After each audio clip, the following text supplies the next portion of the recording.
CBSE board exams for the batch of 2021 to be held in 2 parts with 50% syllabus in each term. He was 84, had Parkinson's disease, was working with the tribals but charged under the UAPA. He dies in custody. There is political and international condemnation pouring in for Father Stan Swami. Petrol now over a century in most state capitals. Congress protests. Mamata writes to the Prime Minister. Unlocking continues. Karnataka unlocks today as cases go down, and in Delhi, Lajpat Nagar market is shut over COVID laxity. Considering increasing passenger demand now, domestic air travel capacity increased from 50 to now 65%. 12 BJP MLAs suspended for over a year over speaker attack in Maharashtra. This as Sena and BJP talks hit a dead end over what is now called the Fadnavis factor. An election soon. CBI acts against Akhilesh's project in UP. Once again, it's agencies versus the opposition.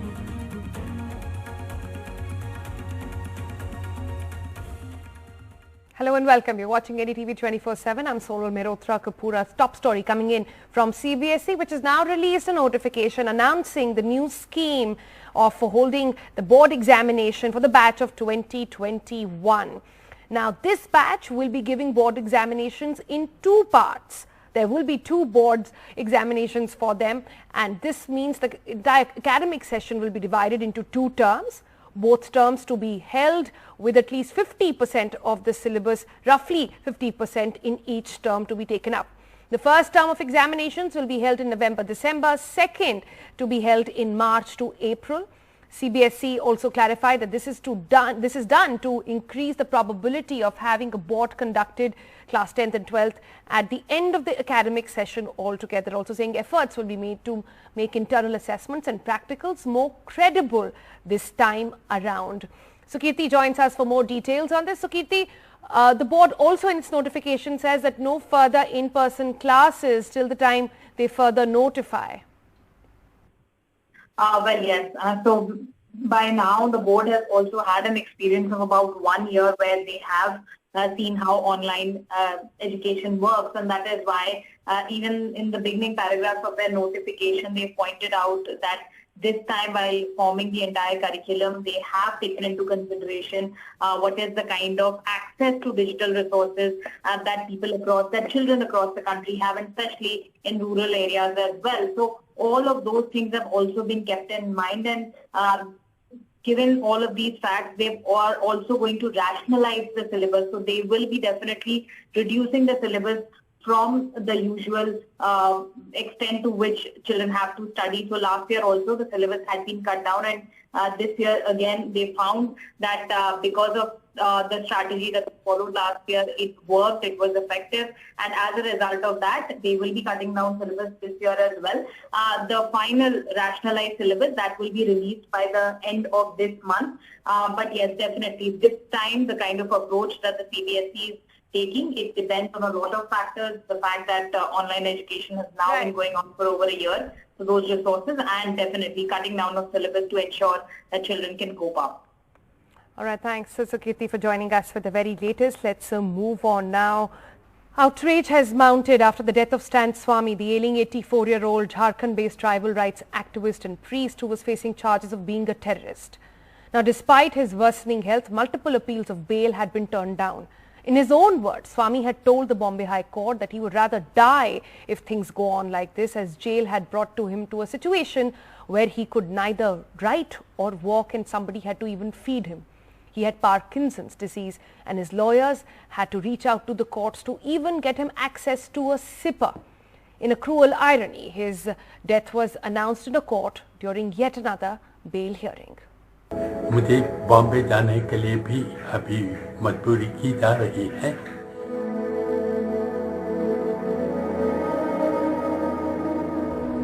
This is something that is unacceptable. Accountability must be fixed and punishment must follow.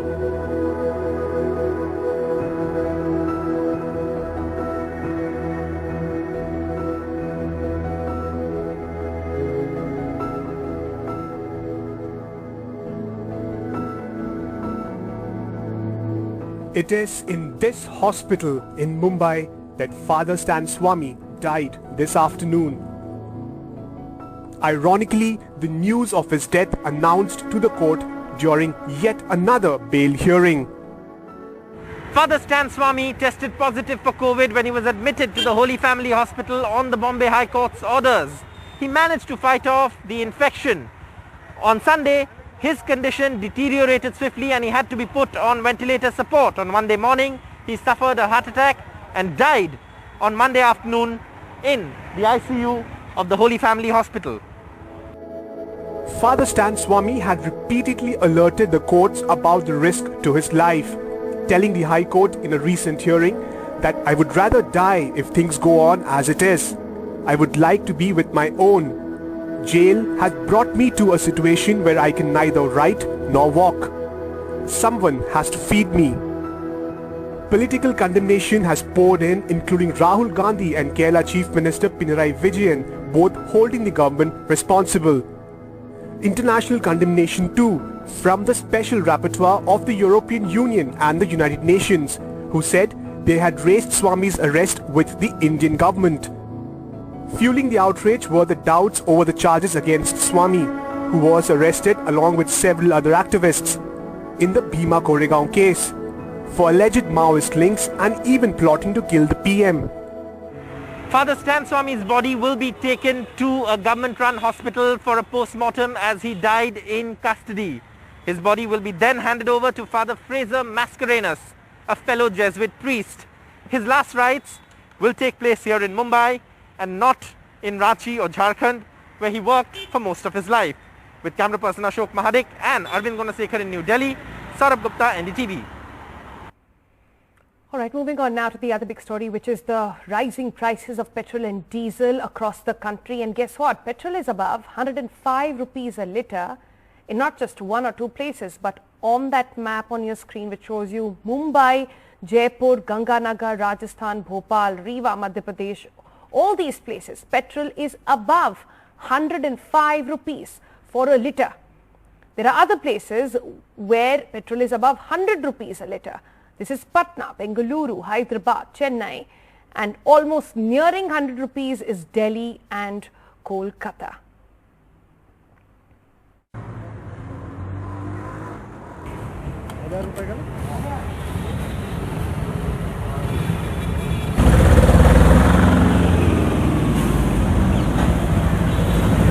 I'm at a petrol station in Chennai's Mylapore area.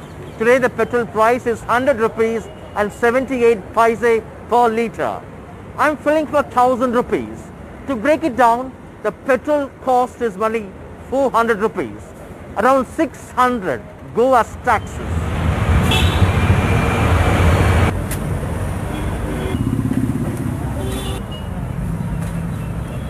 How does it impact? Well, 6 months ago when the petrol price was 88 rupees a litre, I was able to drive 121 kilometers for every fill.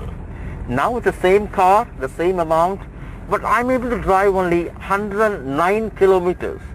That's 12 kilometers less every time.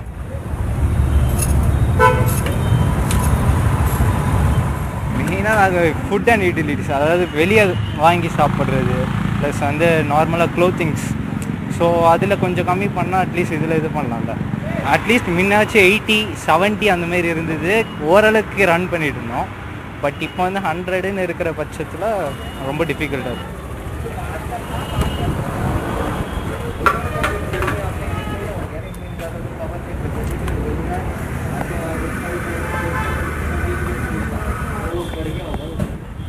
The cost of petrol and diesel is higher in Rajasthan than anywhere else in the country. Now, why is that? That's because the VAT in Rajasthan is the highest at 36%. Also, there's an additional road cess on fuel, 1.75 rupees per litre. The dealer commission also has a value-added tax, and the brunt of that is borne by the consumer. So for example, in Jaipur, petrol is at 106 rupees a litre.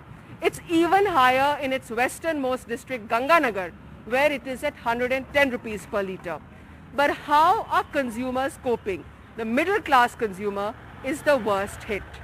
बहुत फर्क पड़ गया budget में तो पहले एक हफ्ते चलता था अब 4 दिन चलता है पहले usually I was travelling with Kwid मेरे पास गाड़ी थी 4 व्हीलर अभी मेरे को बाइक से काम करना पड़ रहा है अदरवाइज जो है जितनी सैलरी आ रही है दैट इज ऑल ऑन मतलब जो है पेट्रोल में प्लस घर के खर्चे जो है उसमें हो जाता है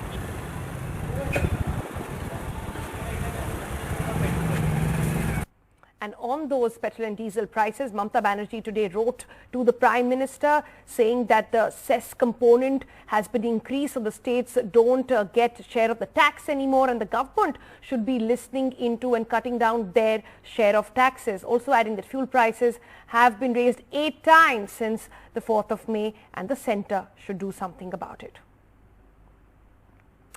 Moving on now, regarding those petrol prices as well, while Mamata Banerjee is writing to the Prime Minister, in Kerala, we saw Youth Congress hold protests as well. There were protests on bullock carts and march leading in questioning the rising fuel prices. Now, this happens as we talked about how the petrol prices even in Kerala have breached the 100 mark, and Congress said that both the centre and the state were accountable for these unjustified hikes in taxes on fuel. Let's talk about COVID unlocking now. Delhi unlocked about last week from now, but after 2 markets were shut down temporarily. Today, one of Delhi's biggest markets, Lajpat Nagar, was forced to shut down. This again because of violation of COVID norms. Now, this is the 3rd market in 2 days to have actually gone under that hammer and shut down really because of non-compliance of rules, and authorities saying this trend will continue if people do not listen.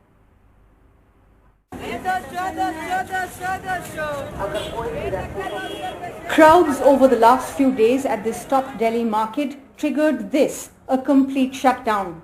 This is one of Delhi's biggest markets, the central market in South Delhi's Lajpat Nagar. It has over 2,000 shops and a footfall of over 20,000 daily. But now this entire market has been shut over violations of COVID norms. Not only was there little social distancing, but even food vendors were not taking adequate precautions. जो public वाले कई आते हैं, कई बार तो भड़क भी जाते हैं हम पे कि हम अपने आप कर लेंगे, ये कर लेंगे. हम कहते भी है कि भाई आप सोशल डिस्टेंस बना के चलो तो प्रॉपर सुचारू चलेंगे, और नहीं चलोगे तो भी यही जो हाल अब हुआ है वो आगे भी होएगा. Several customers returned disappointed today, but agreed that COVID norms were crucial. ये पब्लिक की ही गलती है कि वो कोविड रूल्स को वॉयलेट कर रहे हैं, बिकॉज वो हमारी सेफ्टी के लिए हैं रूल्स, कि मतलब हम अननेसेसरी थिंग्स के लिए आ रहे हैं. जैसे हम 3 महीने बाद आए हैं अपनी यूनिफॉर्म पिक करने के लिए, सो हम 3 महीने से घर के अंदर हैं. 4 other markets in Delhi are also currently closed because of violations of COVID rules. Others like Sarojini Nagar market are still seeing a dangerous deluge of customers. It has been issued a warning. With Sukirti Dwivedi in Delhi, Anusya Mathur for NDTV. India has now increased its capacity for domestic air travel, saying that considering the increasing passenger demand, the domestic air travel will now have an increased capacity. Earlier it was 50%, now it has been increased to 65%.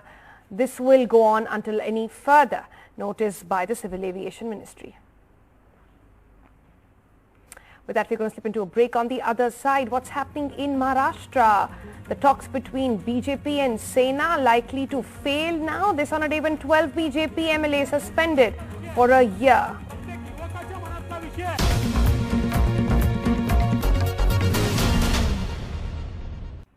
Welcome back. Now, reported talks between the Shiv Sena and the BJP, which could lead to a realignment in Maharashtra, believed to have been a factor which is holding up Prime Minister Modi's cabinet expansion expected any day now.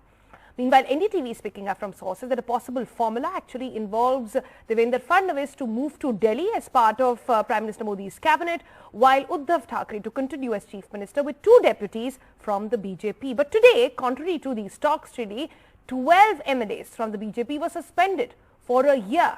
Here's why. BJP MLAs targeting the Speaker as the Assembly reopened over not allowing them to speak over the OBC reservation issue. या बाजूचे अनेक सदस्य आतमध्ये आले आणि माझ्या आई बहिणीवरून शिव्या देऊन आतमध्ये घुसले. असं कधीही माझ्या आयुष्यामध्ये घडलं नाही, पण आजचा दिवस हा माझ्या आयुष्यामध्ये काळा दिवस आहे, लांछनास्पद दिवस आहे. After the Speaker narrated the incident on the floor of the House, Parliamentary Affairs Minister Anil Parab passed a resolution suspending the 12 BJP MLAs, including prominent leaders like Ashish Shelar, Girish Mahajan, Atul Bhatkalkar, for 1 year. Leader of opposition Devendra Fadnavis called it a manufactured story, although on the floor of the House he admitted the incident took place. हे जरूर आहे की आम्ही सगळे रागात होतो, तिथे बाचाबाची झाली, त्यानंतर आपण एकमेकाचे गळे भेटलो, सगळे भेटले, तुम्ही भेटले, आशिष शेलार भेटले, एकमेकाचे गळे भेटले. जर काही लोक ठरवून विरोधकांची संख्या कमी करण्याचा प्रयत्न करत असतील तर हे योग्य होणार नाही. This clash came amidst reports that the Shiv Sena BJP talks for returning to an alliance and ditching the current alliance with the NCP and Congress had hit a dead end. BJP sources say no question of Fadnavis shifting to Delhi as Union Minister, and if there was to be a patch-up with the Sena, there is no question of Uddhav Thackeray staying CM. Shiv Sena MP Sanjay Raut agreed with Devendra Fadnavis' statement that Shiv Sena and BJP are not enemies while ruling out the alliance. हम क्या भारत पाकिस्तान है, हिंदुस्तान पाकिस्तान नहीं है ना. ये मिलना जुलना होता है, बातचीत होती है, लेकिन अब हमारे रास्ते अलग हो गए हैं पॉलिटिकली. और फडणवीस साहब का भी यही कहना है, राजनीति में अगर रास्ते अलग होते हैं, आप देखो आमिर खान और किरण राव रास्ते अलग हो गए लेकिन दोस्त है, बुला ना, वैसे है ये. The Speaker election has still not taken place, and now with the weaker opposition, it needs to be seen whether the government will go for the Speaker election in the next one day. Also, this rift has come in when there were speculations that Shiv Sena and BJP could be doing a backdoor discussion. In Mumbai, with camera person Rajendra Dayalkar, this is Purva Chitnis for NDTV. Let's bring you a story from Bihar now, and this is regarding the sons of Bihar elite, Tejasvi Yadav and Chirag Paswan. Now, while on the question of Tejasvi's leadership, his father, the RJD Supremo Lalu Yadav, once again stamped his approval. On the other hand, Chirag Paswan drew an impressive crowd today at his maiden visit to Bihar after the breakup of his party. A power-packed Monday in Bihar politics, with two political heirs targeting Chief Minister Nitish Kumar.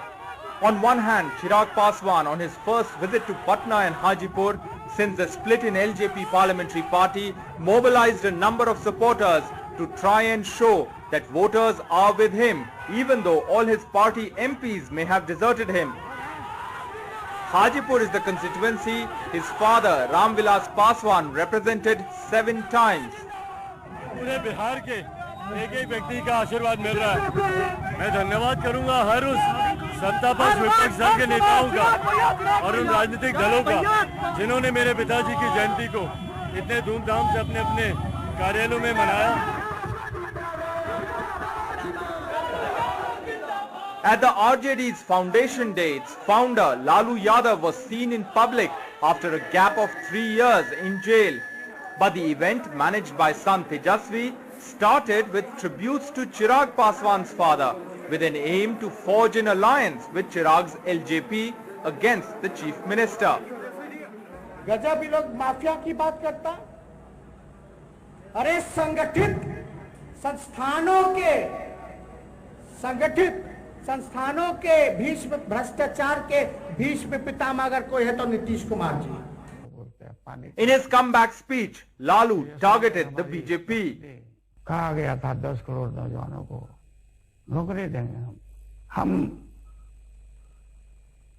बेहतर भारत बनाएंगे कहा गया था. यहाँ सब लोग बहुत बड़ा आर्थिक संकट है देश के ऊपर.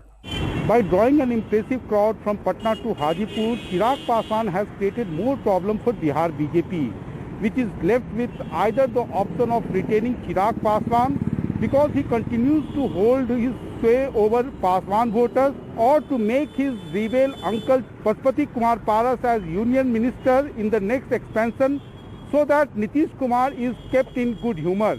With cameraman Habib Ali, this is Manish Kumar for NDTV.